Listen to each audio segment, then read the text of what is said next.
Welcome to our special debate session. Today, our debate motion is this House believes that virtual water trade can redistribute global resource and can remove water scarcity.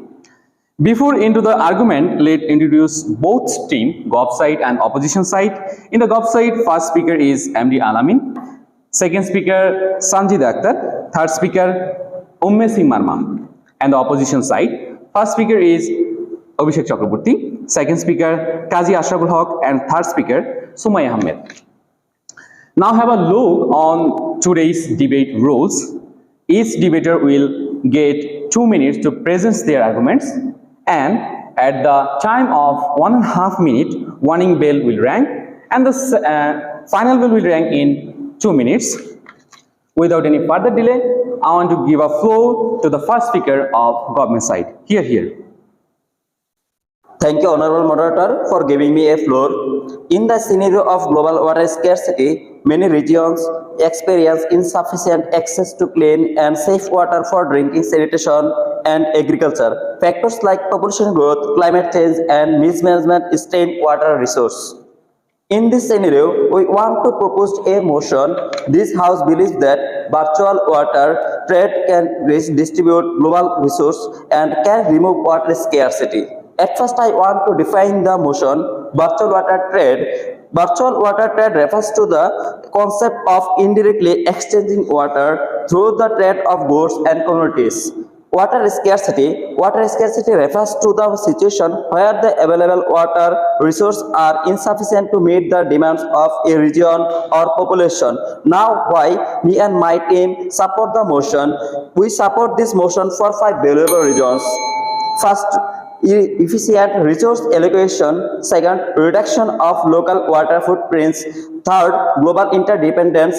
Fourth, technology transfer. Fifth, economic growth. My second speaker will explain those reasons with information and example. Thank you all.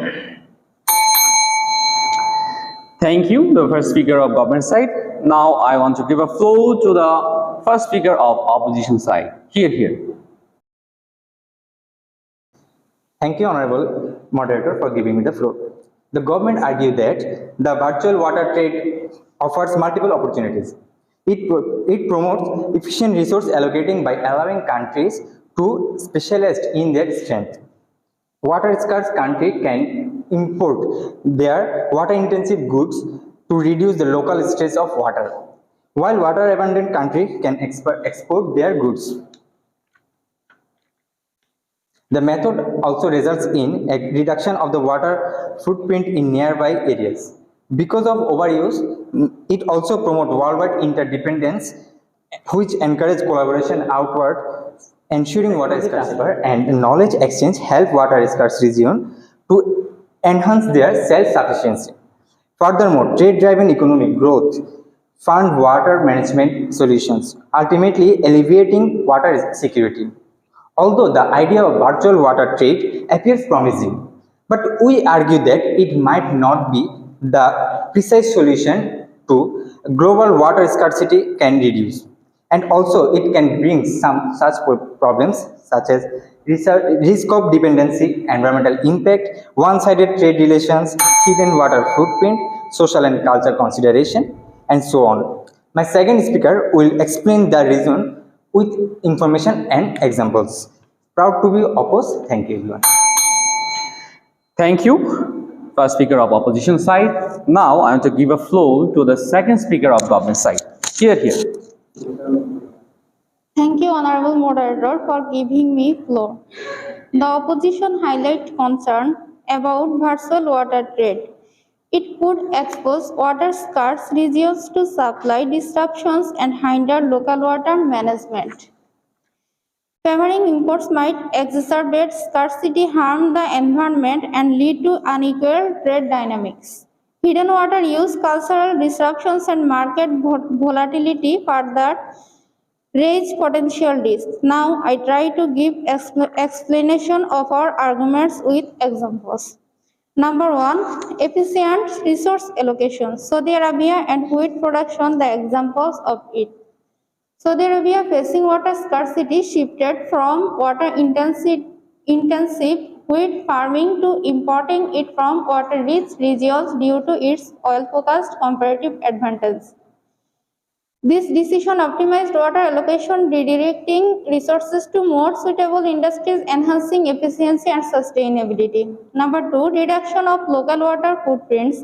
Egypt and water-intensive crops, the examples of it. Egypt facing water-intensive risks cultivation and limited Nile Delta resources can use virtual water trade to import rice from water-abundant nations. This eases local water stresses, avoiding Nile overexploitation and supports long-term sustainability. Number three, global interdependence. Virtual water trade in Europe, this example. European countries have built a virtual water trade network where water-scarce nations like Spain import water-intensive crops from the water-abundant countries like France. Number four, technology transfer. Israel's agriculture innovations, Israel's water scarcity driven innovation in irrigation and water management is shared with water scarce African regions through trade boosting agricultural productivity. And last, economic growth. Chile's fruit export industry, the example. Chile's success in this export driven fruit industry centered on water intensive crops like grapes. Now we can easily say virtual water trade can redistribute global resource and can remove water scarcity. Thank you. Thank you. Second speaker of government side, he give some explanation and also give some information of their arguments. Now I want to give a floor to the second speaker of opposition side. Here. Thank you, Honorable Moderator, for giving me the floor. Now I am telling about these topics, which is virtual water trade and global resource redistribution might not be elevate water scarcity as they merely transfer it from one region to another. Importing water-intensive goods reduce domestic demand but exacerbate water stress elsewhere, as seen with Saudi Arabia importing wheat from the USA. Such trade can lead to conflict like India and Pakistan, Indus River dispute and commodify water, ignoring culture and ethical values. Example, China's soybean imports causing Amazon deforestation.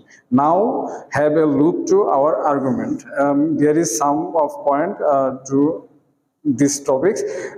First one is risk of dependency. Example, North African countries and wheat imports. Some North African nations depend heavily on wheat imports, leaving them vulnerable to global supply disruption. This over reliance on import would lead to severe shortage in time of crisis, affecting food security. The second one is environmental impact. Example, deforestation due to soybean trade. The demand for soybeans in livestock feed, often trade virtually, contributes to deforestation in places like the Amazon rainforest. This trade connection underscores the environmental impact of virtual water trades on ecosystem. The third one is inequitable trade relations. This example is coffee trade and economical imbalance. Coffee producing countries often have low bargaining power in global market. They may export coffee, a water-intensive crop, to affluent nations at low price. The other point is hidden water footprint, and the last one is social and cultural consideration. These examples are impact on indigenous communities. Traditional water-intensive practice of indigenous communities might be disrupted as they shift from self-sufficiency to importing water-intensive goods and eroding cultural practice and livelihoods. So now we can say easily, it is opinion, motion, and proud to propose. Thank you, everyone. Thank you. Opposition side, he also gives some arguments and also some explanation with some example. Now I want to give a floor to the last speaker of government side, Singh Marma. Here. Ma'am. Thank you, Honorable Moderator. I appreciate the government's perspective on virtual water trade. However, we critically assess its potential impacts. The government support the virtual water trade, but we must consider the downside. Depending on the import can leave the water resource region vulnerability, and importing water-intensive products can harm the environment. So we should balance the economic growth with addressing the social, cultural, and ethical concerns to achieve our sustainability. On the other hand, interdependence can potentially promote our cooperations and reducing the conflicts over the water resources. Additionally, the government's argument for reducing the local water footprint may overlook the importance of promoting the sustainable local practices instead of the relying on imports. So it's very clear that the opposition sides are very in wrong path. We get upper hand with our. We show 5 arguments in this house. These are efficient resource allocation, reduction on local water footprint, global interdependence, technology transfer, and finally, last not least, one is economic growth. Now we really we get upper hand with our argument, and House truly believes that our motion. So we proud to propose. Thank you. Thank you. The last speaker of government side, he she give all the rebuttal of opposition side and also establish their argument. Now we want to give a floor to our last speaker of this house, opposition third speaker Sumay Ahmed. Here. Honorable Moderator, the government team has shared their viewpoint, but let's take a closer view. They talked about using virtual water trend to manage water resources better, which means underlying in a lot of imports. For example, North African countries rely heavily on wheat imports. This interdependence can lead to price fluctuation, especially during critical situations like droughts. For example, in time during 2008 to 2011, the global wheat price means they are rising because of conflict in exporting regions, which caused riots in North American regions. The government team also said that virtual water trade helps to save water locally, but it might ignore local farming.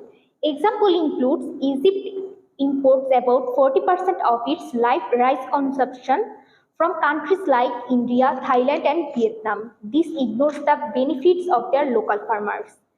Plus, this trade can be harmful to the environment in long run. Example, China imports soybeans from Brazil and United States.